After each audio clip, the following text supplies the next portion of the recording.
Well, a busy day in the weather department. A lot of thunderstorms coming through, but again, what we saw pales in comparison to what southwest Georgia has seen for back-to-back days. And there's still the potential over the next couple of days they could see more active weather there. So it's not just the severe stuff.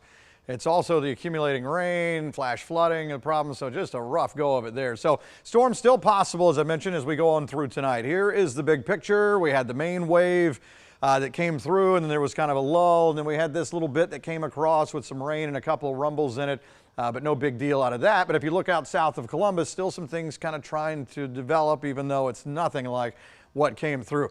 I mean, you can't even count, just multiple thousands of lightning strikes today across South Georgia. And of course, we had that one tornado warning for a little bit that was grazing Wilcox into Telfair County, but never came in. And we had a couple of severe thunderstorm warnings.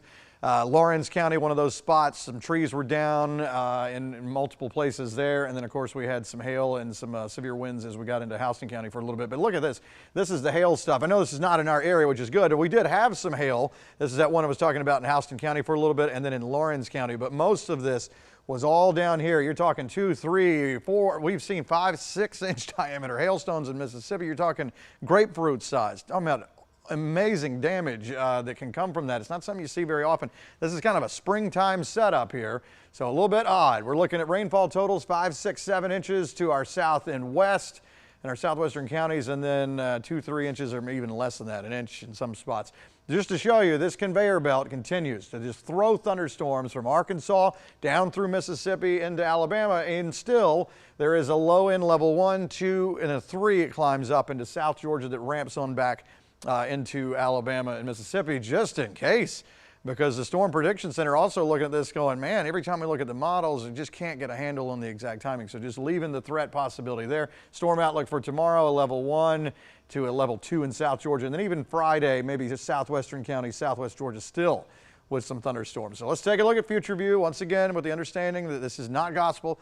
This could change, and we have seen that go back and forth. Here's midnight to 2, maybe some rain trying to come in again. This may happen, it may not. I know that sounds not very specific, but that's just the way this has been. Notice this though, southwest Georgia, a little bit more likely that this is where this is going to happen. For us, maybe some light rain as we go through the day. The farther south you are, or the morning I should say, you could see some rain out of this, but I think the thunderstorms, unfortunately for these folks, I'm talking Albany, Cuthbert, these kind of places, Leesburg, just over and over the same spots.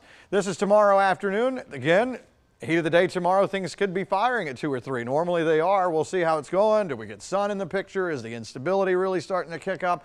The model does hint at maybe some stuff firing up 4 or 5 o'clock as we go into the afternoon, hanging around into the evening, spotty stuff maybe. And then as we get even into Friday, as I mentioned, even to southwest Georgia, I mean, look at this, just over the same spots here. So whereas it may be quiet here, they're still dealing with some trouble down that way. And then hopefully by the time we get on into the weekend, we're settling into a more summer-like pattern. So here we go. It's, we'll call it 80%. Again, not narrowed down to a certain time, just the potential is there for showers and storms occasionally as we go through either the overnight tonight, morning, or through the day tomorrow. And then Friday, pushing more southwest, and hopefully this pattern is changing. Marv.